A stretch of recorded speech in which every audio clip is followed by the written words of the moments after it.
Some of the most expensive cars you can own are the ones that look cheap. I'm talking about cars you see online for $6, $7, maybe $8,000. They look like a smart move, low price, easy approval, no big commitment. But a few years later, those same cars quietly drain your bank account. Not all at once, but repair by repair, failure by failure. Today, we're counting down 10 specific cars that seem affordable at first glance, but end up costing their owners more than they ever expected. Not theories, not categories, real models, real ownership pain. Let's get into it. Right now, a lot of buyers in the US are doing the same thing. Car prices are still high, interest rates hurt, and people are trying to outsmart the market. So they go older, they go cheaper. They focus on the purchase price, not what happens after. And that's where most people get burned. Because depreciation can make almost any car look like a bargain, but depreciation doesn't make parts cheaper. It doesn't simplify engineering, and it doesn't forgive bad design decisions. The cars on this list aren't rare. You see them every day on American roads. Many of them still have good reputations. Some even feel like a steal. But between 80,000 and 150,000 miles, these models reveal their real cost. And by the time most owners realize it, it's already too late. This isn't about hating cars, and it's about understanding which ones quietly punish you for buying cheap. Now let's start with number 10 and work our way up to the car that hurts wallets the most. Number 10, the Chrysler 300 model years, 2011 to 2014. The Chrysler 300 is one of those cars that looks like a bargain the moment you see the price tag. Big sedan, wide stance, comfortable interior. Available with a V6 and sometimes even a V8. On the used market, you'll regularly see these listed for $7,000 to $9,000. And for many buyers, that feels like stealing a luxury car for economy car money. But this is where the mistake starts. Because while the Chrysler 300 looks cheap to buy, it was never designed to be cheap to own. Once these cars pass roughly 80,000 to 120,000 miles, ownership starts to change. Electrical problems don't show up as one big failure. They show up as a slow drip. Window regulators fail. Door modules act up. Sensors throw warning lights that come and go. None of these repairs are catastrophic on their own, but they stack. And each visit to the shop costs more than owners expect for a car they bought cheap. Then there's the weight problem. The Chrysler 300 is a heavy car, and that weight punishes wear items. Brakes don't last long. Suspension components wear faster. Bushings, control arms, wheel bearings, all consumables, but none of them inexpensive. And when transmission issues start, slipping, harsh shifts, delayed engagement, the math gets ugly fast. These are not $300 fixes. They're the kind of repairs that make owners ask themselves if the car is worth saving at all. The dangerous thing about the Chrysler 300 is this: it rarely fails all at once. Instead, it slowly bleeds your wallet. One repair at a time, one while we're in there bill after another. By the time many owners give up, they've already spent more keeping the car alive than they ever saved buying it cheap. That's why the Chrysler 300 earns the number 10 spot. It looks like a smart deal. It drives fine, but long-term, it quietly turns into an expensive relationship. And coming up next is number 9, a car that looks even more harmless, but hits your wallet faster. Number 9, the Ford Focus model, years 2012 to 2016. The Ford Focus from this generation looks like the perfect budget car. Compact, good fuel economy, modern interior for its time. And on the used market, prices that feel almost too good to pass up. You'll often see these listed for $5,000 to $7,000. For many buyers, that sounds like reliable transportation for cheap. But this is one of the most expensive, cheap cars you can buy. The problem isn't the engine. The problem is the transmission. Ford equipped these Focus models with a dual-clutch automatic that was supposed to combine fuel efficiency with smooth shifting. In reality, it turned ownership into a guessing game. By 60,000 to 100,000 miles, many owners start noticing shuddering, jerky takeoffs, hard shifts in traffic, warning lights that disappear and then come back. At first, dealers call it normal behavior. Then they update software. Then they replace clutches, then actuators, and sometimes the entire transmission assembly. And here's where the financial trap snaps shut. Even when repairs are covered once, they don't stay fixed forever. Out of warranty, transmission work can run into the thousands. On a car that might be worth barely more than that, the result is brutal. Owners keep pouring money into a car they bought to save money, and every repair feels harder to justify than the last. What makes the Ford Focus especially dangerous is how innocent it looks. It's not flashy, it's not powerful, It doesn't scream risky purchase, but it turns daily commuting into constant anxiety. Every red light becomes a question. Will it shudder? Will it hesitate? Will this be the drive where something finally gives up? Many owners don't sell these cars because they want to. They sell them because they're tired of guessing how much the next repair will be. That's why this Focus lands at number 9. Cheap to buy, expensive to live with, and financially exhausting for people who just needed dependable transportation. And next up is number 8, a car that looks more premium but hides an even bigger repair surprise. Number 8, the Jeep Grand Cherokee model, years 2011 to 2015. On the used market, the Jeep Grand Cherokee looks like an incredible deal. Midsize SUV, strong V6 or available V8, comfortable interior, real off-road image, and most importantly, prices that feel shockingly low for how much vehicle you're getting. You'll see these listed for $8,000 to $11,000, sometimes less. For many buyers, that feels like the perfect balance between capability and comfort. But this is where ownership starts to get expensive. The Grand Cherokee from these years suffers from one core issue: complexity. Not one big flaw, but many systems stacked on top of each other. Electrical issues are common as mileage climbs. Random warning lights, sensors failing without clear symptoms, modules that don't talk to each other the way they should. Then there's the suspension. Many of these Grand Cherokees are equipped with air suspension. When it works, it's great. When it doesn't, the repair bill hits hard. Air struts fail, compressors wear out, and suddenly a cheap SUV needs a repair that costs more than a year of payments would have on something simpler. Drivetrain repairs don't help either. Transfer cases, differentials, and AWD components add costs fast. And because the vehicle is heavy, wear items like brakes and suspension parts never come cheap. The real danger of the Grand Cherokee is expectation. Buyers think they're getting a tough, durable SUV that can handle anything, but in reality, they're getting a vehicle that demands constant financial attention as it ages. This isn't a car that collapses overnight. It slowly becomes demanding. Every year costs a little more than the last. And before long, owners realize something uncomfortable. The low purchase price was just the entry fee. That's why the Jeep Grand Cherokee earns the number 8 spot. It feels capable, it feels safe, but long-term, it quietly becomes one of the most expensive, cheap SUVs to keep on the road. And coming up next is number 7, a car that looks sporty, modern, and reliable, until the repair bills tell a very different story. Number 7, the BMW 5 Series model, years 2011 to 2014. Few cars scream used car bargain louder than the BMW 5 Series from these years. This was a $55,000 to $65,000 luxury sedan when new. Today, you'll see clean-looking examples listed for $9,000 or $10,000. For many buyers, it feels like they're beating the system. Executive comfort, German engineering, luxury for the price of a basic commuter car. But this is where the financial reality hits hard. The BMW 5 Series doesn't become cheaper just because it's depreciated, it becomes more demanding. As mileage climbs past 80,000 miles, the maintenance curve turns sharply upward. Oil leaks start appearing from places most owners can't even pronounce. Valve cover gaskets, oil filter housing gaskets, coolant expansion tanks and hoses that fail without warning. Each individual repair sounds manageable, but none of them are cheap.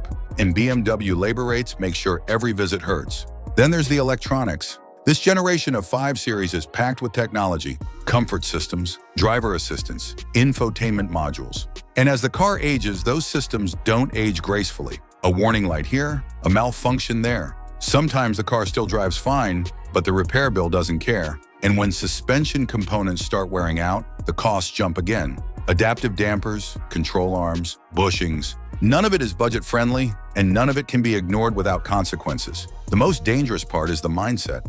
Owners tell themselves, it's a BMW, it's worth fixing. So they keep spending and spending until one day they look back and realize they've put luxury car money into a car they bought to save money. That's why this BMW 5 Series lands at number 7. It feels like a win at purchase, but long-term, it punishes anyone who thought depreciation changed the rules. And coming up next is number 6, a car that looks far more reliable on paper, but becomes brutally expensive in the real world. Number 6, the Nissan Altima model, years 2013 to 2017. On paper, the Nissan Altima looks like one of the smartest used car buys in America. It's everywhere. Good gas mileage, comfortable ride, and prices that sit comfortably in the safe zone for budget buyers. You'll regularly see these listed for $6,000 to $8,000. And because Nissan sold so many of them, buyers assume parts are cheap and ownership will be easy. That assumption is what gets people into trouble. The Altima's biggest problem isn't subtle, it's the CVT transmission. This transmission doesn't usually give you a long warning period. It doesn't ease into failure, it works until it suddenly doesn't. Around 70,000 to 120,000 miles, owners start noticing hesitation. RPMs flare without acceleration. The car feels weak pulling away from stops. Highway driving feels strained. And then one day it's done. Here's the financial gut punch. CVT failures are rarely cheap fixes. In most cases, replacement is the only real option. That bill can easily run several $1,000s on a car that might not even be worth that much anymore. What makes the Altima especially dangerous is how normal it feels. This isn't a sporty car. It isn't a luxury car. It's supposed to be safe, boring transportation. So owners keep driving it, hoping the problem will go away. They delay repairs. They cross their fingers until the transmission finally fails and forces a decision nobody wanted to make. Many Altimas don't get scrapped because the engine died. They get scrapped because fixing them no longer makes financial sense. That's why the Nissan Altima earns the number 6 spot. It looks responsible. It feels practical. But one major failure can erase every dollar you thought you saved. And coming up next is number 5, a car that looks far more premium but hides one of the most painful ownership surprises on this list. Number 5, the Audi A4 model years 2011 to 2014. The Audi A4 is one of the most convincing cheap luxury traps on the used market. Clean design, all-wheel drive, refined interior, and prices that make it look like a responsible upgrade from a basic sedan. You'll often see these listed for $8,000 to $10,000. For many buyers, it feels like stepping into premium ownership without paying premium money. But the Audi A4 doesn't forgive age or mileage. One of the biggest long-term issues with this generation is engine-related. Oil consumption problems are common, especially as mileage climbs past 80,000 miles. Owners notice they're adding oil far more often than expected, and that's usually just the beginning. Timing chain components, tensioners, and related hardware don't fail cheaply, and when those systems start acting up, repair bills rise fast. These aren't preventative maintenance conversations. They're "how much is this worth saving" conversations. Then there's the cooling system and electronics. Sensors fail, warning lights appear without clear symptoms. Electrical gremlins send owners back to the shop again and again, often without a permanent fix. Audi labor rates don't help. Even minor repairs turn into major expenses once diagnosis and labor time are added. And because everything is tightly packaged, nothing is quick or easy to access. The all-wheel drive system adds another layer of cost. It's great when it works. But differentials, drive shaft components, and suspension parts all age, and none of them are budget-friendly. The real danger of the Audi A4 is how normal it feels at first. It drives well, it feels solid, and for a while owners believe they made a smart choice. But as repairs stack up, the math stops working. What started as a cheap luxury sedan slowly becomes a financial obligation. That's why the Audi A4 lands at number 5. It looks refined, it feels premium, but long-term, it demands luxury car money from a budget car buyer. And coming up next is number 4, a vehicle that looks tough, capable, and American, but quietly becomes one of the most expensive mistakes on this list. Number 4, the Chevrolet Equinox model. Years 2010 to 2013, the Chevrolet Equinox is one of the most misleading safe buys in the US used car market. Compact SUV, good visibility, comfortable ride, and a badge that makes people feel like parts and repairs will be cheap. On paper, this looks like the responsible choice, and on the lot, prices between $6,000 and $8,000 pull buyers in fast. But this generation of the Equinox hides a serious long-term problem. The biggest issue lives under the hood. These models are notorious for excessive oil consumption, not a little between oil changes. We're talking about engines that burn oil fast enough to cause internal damage if owners don't constantly monitor it. Many owners don't realize what's happening until warning lights appear. By then, timing components, piston rings, or even the entire engine can already be compromised. And here's the brutal part. Fixing these problems often costs more than the vehicle is worth. Even if the engine survives, ownership doesn't get easier. Transmission issues start showing up as mileage climbs, hard shifts, delayed engagement, and once again, repairs aren't cheap just because it's a Chevy. Add in suspension wear, wheel bearings and electrical problems, and the Equinox becomes a steady drain.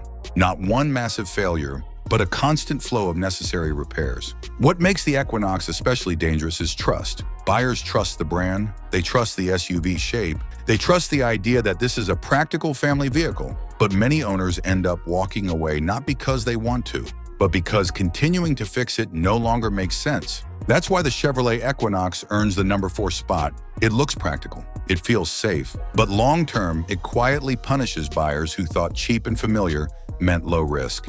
And next up is number 3, a car that sells in massive numbers and breaks hearts just as reliably. Number 3, the Volkswagen Passat model. Years 2012 to 2016. The Volkswagen Passat from these years looks like a smart, grown-up decision. It's roomy, comfortable, feels solid on the road, and it carries that German engineering reputation buyers still trust. On the used market, these cars look like steals. $6,000 to $9,000 for a mid-size sedan that feels more refined than most competitors. But this is where ownership starts turning expensive. The biggest problem with the Passat isn't one dramatic failure. It's how many systems start demanding attention at the same time once mileage climbs. Electrical issues are common. Sensors fail. Warning lights appear without obvious symptoms. And diagnosis alone can cost more than owners expect. Then there's the engine and cooling system. Oil leaks start showing up around seals and gaskets. Cooling components age poorly. And when something fails, access is tight, which means labor costs climb fast. Automatic transmissions in these years don't usually fail instantly. They degrade. Shifting becomes rough. Engagement feels delayed. And owners are left deciding whether to keep driving and hope or pay for repairs that don't feel justified on a cheap car. Suspension components add another layer of cost. Control arms, bushings, and wheel bearings wear faster than expected. And again, nothing is priced like an economy car repair. The real trap of the Passat is perception. It feels sensible, it feels refined, and buyers assume it will age better than it actually does. But once repair bills start stacking, the math stops working. This isn't a car that rewards long-term ownership. It punishes it. That's why the Volkswagen Passat takes the number 3 spot. It looks responsible, it drives well, but long-term, it quietly becomes far more expensive than its price tag suggests. And coming up next is number 2. A car people buy specifically to save money and end up doing the opposite. Number 2, the Toyota Prius model years 2010 to 2014. The Toyota Prius is one of the most misunderstood cars on the used market. People buy it for one reason: to save money. Great fuel economy, strong reliability reputation, and used prices that look reasonable for how smart the purchase feels. You'll see these models listed between $7,000 and $10,000, and buyers think they're locking in years of cheap, stress-free ownership. But this is where the problem starts, because the Prius doesn't age like a normal car, it ages like a system. As these cars cross the 100,000 to 150,000 mile mark, the hybrid components move from background technology to financial liability. The biggest one is the hybrid battery. When it starts failing, you don't get a gentle warning. You get warning lights, reduced performance, and a decision you didn't plan for. Battery replacement alone can wipe out years of fuel savings in one shot. And while rebuild options exist, they're still not cheap and not always permanent.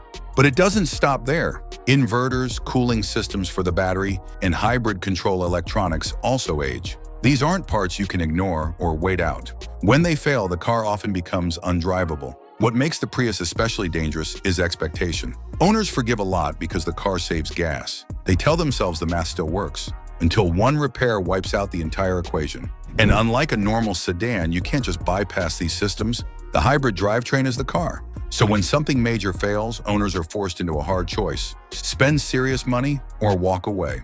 That's why the Toyota Prius earns the number 2 spot. It absolutely can be reliable, but when it gets expensive fast. And now we're down to number 1, the car that looks cheap, common, and harmless, but costs more owners more money than anything else on this list. Number 1, the Dodge Journey model, years 2009 to 2016. No car on the used market looks cheaper or costs more in the long run than the Dodge Journey. This is the car people buy when money is tight and options feel limited.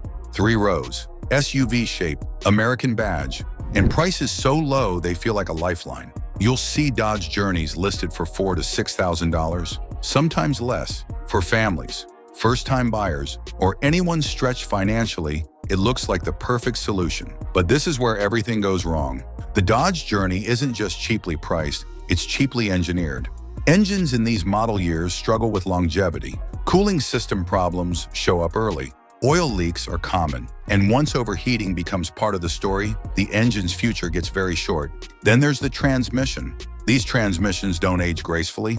Hard shifts, delayed engagement, and failures that often arrive before owners are financially ready to deal with them. And because the journey was built to a price point, everything around the drivetrain wears fast. Suspension components fail early. Brakes don't last. Electrical problems show up constantly, from window switches to warning lights that never fully go away. Here's the cruel part. People buy the Dodge Journey because they can't afford surprises, but this car delivers nothing but surprises. Every repair feels bigger than it should be. Every shop visit hurts more than expected. And because the resale value is so low, owners feel trapped. They can't sell it for much. They can't stop fixing it, and replacing it feels impossible. That's why the Dodge Journey takes the #1 spot. Not because it's flashy, not because it's complicated, but because it preys on buyers who are trying to spend the least and ends up costing them the most. If there's one lesson from this list, it's this. Cheap cars aren't cheap. Predictable cars are. Depreciation can hide a lot of bad decisions. Complexity doesn't get cheaper with age. And buying based on price alone is how people lose thousands without realizing how it happened. Before you buy any used car, ask one simple question. What will this cost me between 80,000 and 150,000 miles? If you can't answer that, the deal isn't a deal. Subscribe to The Car Truth and protect your wallet before it's too late.